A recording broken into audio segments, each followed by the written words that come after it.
So last week during our girls' night, the never ending girls' nights, one of those nights we decided to, have a makeup day and just do some fun stuff with makeup.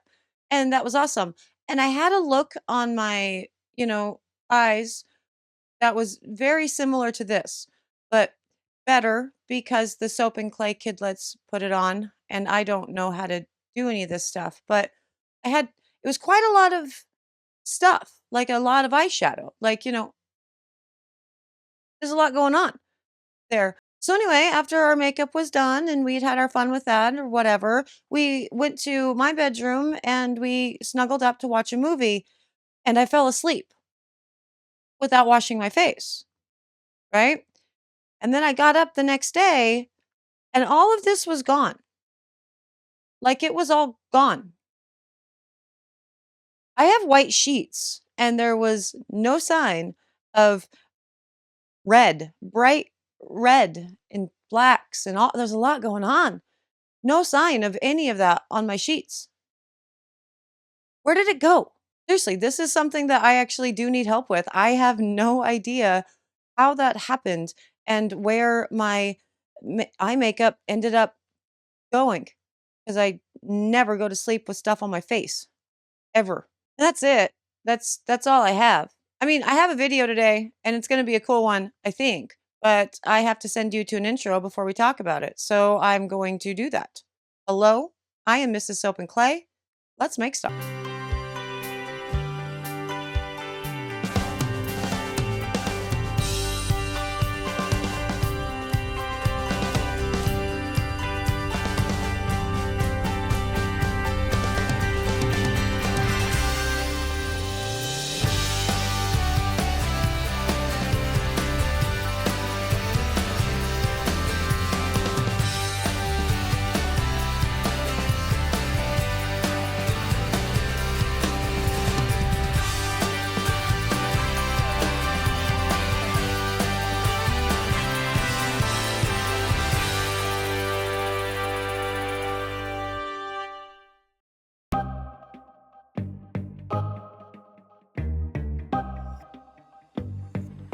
How's it going, Sudsers? Welcome back to the channel. You are at Soap and Clay, where we make all the soapy things, and you are here for week 6 of year 3, and this is a technique week, and today we are doing a cool technique hack, and that thing is called a 15-minute cook time melt and pour from scratch base recipe thing. Hopefully I found a better way to describe that in the title. Probably not. So we're actually going to jump to the video right away with all of this because even though it's a 15-minute cook time, I put extra steps of the whole process in so I could talk about it a little bit longer. I'm worried that this one's going to be, longer than what we've been doing recently. So let's go there and do that.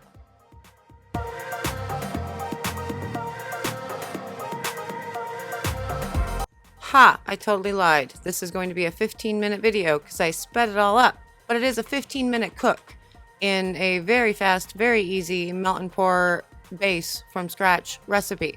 And there is the recipe, but realistically, you can do this with almost any recipe. This particular one, 31% shea, 31% coconut oil, 22% olive, 13% castor oil, 3% wax, can be a bees, can be whatever.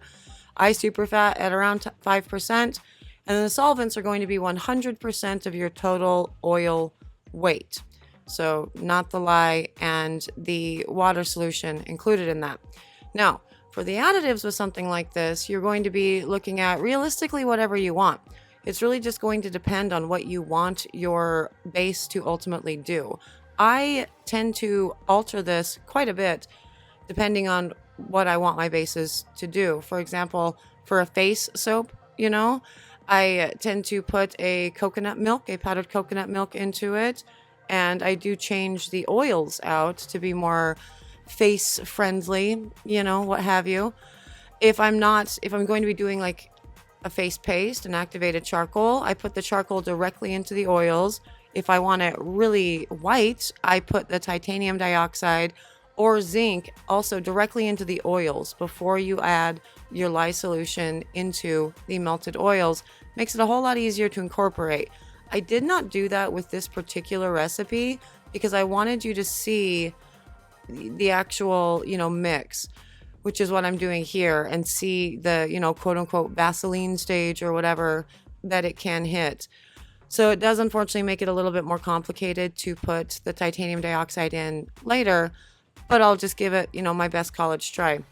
So with this, what I do after weighing out all of my oils, I then put them in the crock pot on high, and as soon as they are all fully melted, everything is fully melted, I make my lye solution, and then I make it immediately. Yeah, that's nice with the mix in there. And then I make it the lye solution, and I put it immediately into the very, very hot oils. So your lye in your water, also very, very hot, and your oils, very, very hot. And then I do, the mixy mix thing and get it to a trace. Any trace will do, really.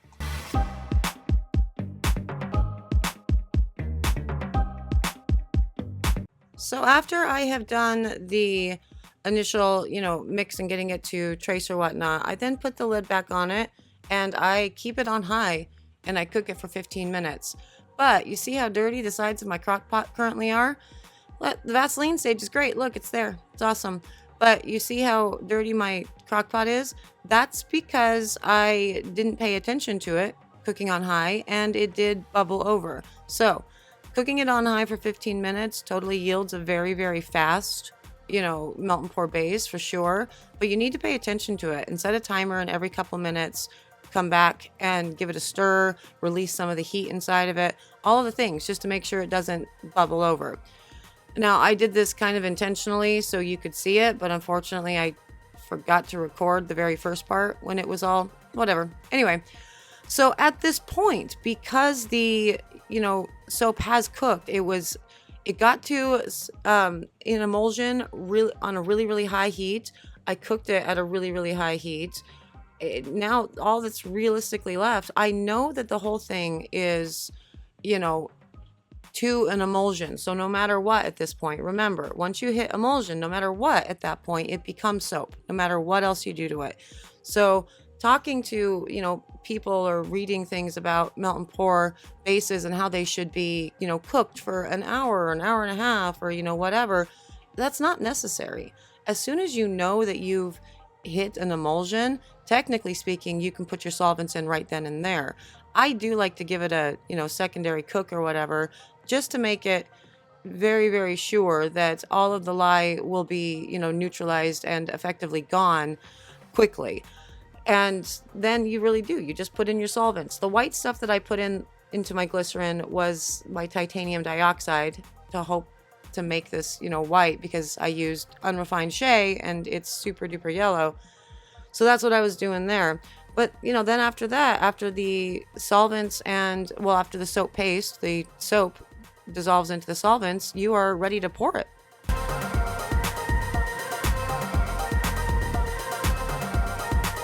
Okay, now on to the cut and the test of this, and then we're going to talk about why it all works while we do this. It works first and foremost because, soap science. So again, once you hit an emulsion, if your lye solution is accurate, your oils are accurate, if you have an accurate recipe, once you hit an emulsion, it becomes soap no matter what you do to it. No matter what you do to it. So, adding the glycerin immediately adding the glycerin, your solvents, whatever, unless you're making a clear melt and pour, because that does actually make it a little bit more complicated just because we need everything to become transparent. But in a normal melt and pour recipe like this, adding the glycerin as soon as you hit emulsion, A-okay. Adding it after a quick cook, A-okay. Adding it after a 2-hour cook, A-okay. Adding it after, it's cooked and cooled down, i.e. soap paste, obviously A-okay. We've done that. So it works, again, because soap science. And I understand that, in the past few years, people have, tried to overcomplicate soap in this weird, I want to gatekeep the industry and make it seem really hard so more people don't come and make soap. But it's not hard. It wasn't hard 10 years ago. It wasn't hard 40 years ago. It wasn't hard 40 days ago. It's just sort of common sense and rational. So Don't be afraid of doing something like this because, again, as long as you hit emulsion, as long as you know that you have, your oils in your lye solution, stable state, your solution good, then you're going to be fine. It's going to become soap no matter what you do to it. Now, to the no matter what you do to it, the thing that you definitely have to do with melt and pour, because this is the only thing that actually makes it any different from a hot process or a cold process regular soap recipe, is the solvents. Anywhere between 75% and 100% of the total oil weight of your recipe you put in with your glycerin. Now, we did a whole bunch of clear melt and pour videos, so you can go back to those for information on how to make transparent melt and pour, but anywhere between 75 to 100%. Now, how do you actually determine that? Personal preference is how you determine that, for sure. And, ultimately what you want your soap to do or function as. Now, that's why the additive spread is so huge. You can add almost anything in to this recipe to, make it a special soap for X, Y, or Z. Just add it all in with the heated oils or the oils as they heat, and then make sure they're all mixed up really well before you include your lye solution. Now, I get a lot of questions about whether or not you have to cure melt and pour. Technically speaking, you don't have to cure melt and pour, but also, in my experience, I find that the lather is much better and the bar is much harder after it's had an opportunity to do so, to lose any of that extra water weight, just like you would expect with a, cold process or hot process recipe to that. So I recommend doing that. I recommend just making a giant batch of this stuff and, putting it in a big box or whatever. And then you just have it on hand to cut into different pieces and, make your melt and pour creations or soaps or whatever whenever you want to. Now, this red one here is actually a different version of this recipe in that it includes more waxy type, waxes, really, and less glycerin. And I actually did add a little bit of rubbing alcohol into that as part of a separate solution to create essentially kind of a squishy bar. It's really cool. It's like part jelly soap, it's part whatever. We don't have time to talk about that one, but that one is a very easy 15-minute cook, melt and pour base. And there it is, a 15-minute cook time melt and pour from scratch recipe. And yeah, I mean, if you logic the whole thing out, you don't really need to get it to that Vaseline stage or that, whatever stage before you put in your solvents. Not necessary. It's going to become melt and pour because of the addition of the solvents, of the glycerin, of the alcohols, of all of the things. So nice little hack there. Also, do pay attention to what I said in the video and showed you in the video. Since we are cooking it for 15 minutes and doing so on high, you gotta watch that crock pot because it's getting real hot real fast and you want to be able to stir it before it bubbles over on the sides. That would be my only warning with all of this. Other than that, do the thing. Make a whole bunch of it. Put it in, a box for your melt and pour. Let it cure out and do the thing. The longer it sits, the better the bubble does get. So, make a whole bunch, have it for whenever you need melt and pour, and know that you didn't spend all day long making your melt and pour recipe. Awesome. I hope you guys had a really good time today. I definitely had a lot of fun with this week and technique week and all the things. And if you guys are into it, we can do more of these, in the new year, like 2023. And that would be excellent. As it is, though, this next week is going to be a new Project Soapway kickoff. So we have a new challenge that we are going to be showcasing and talking about. And I am so very excited for this one because some really cool soaps came out of it. So, tune in for that tomorrow. So we will get that started with my soap. And it wasn't good. It wasn't my best moment, really. But, you'll get to see that tomorrow. Thank you so much for my sudsers. You guys are amazing. I hope you are enjoying this week oh so very much. Are you getting snow where you're at? Because I want snow. I've had snow all month, and now it's sunshiny, which is lame. But anyway, I really do have to go. I will see you guys all again tomorrow for another round of soapy fun. Bye.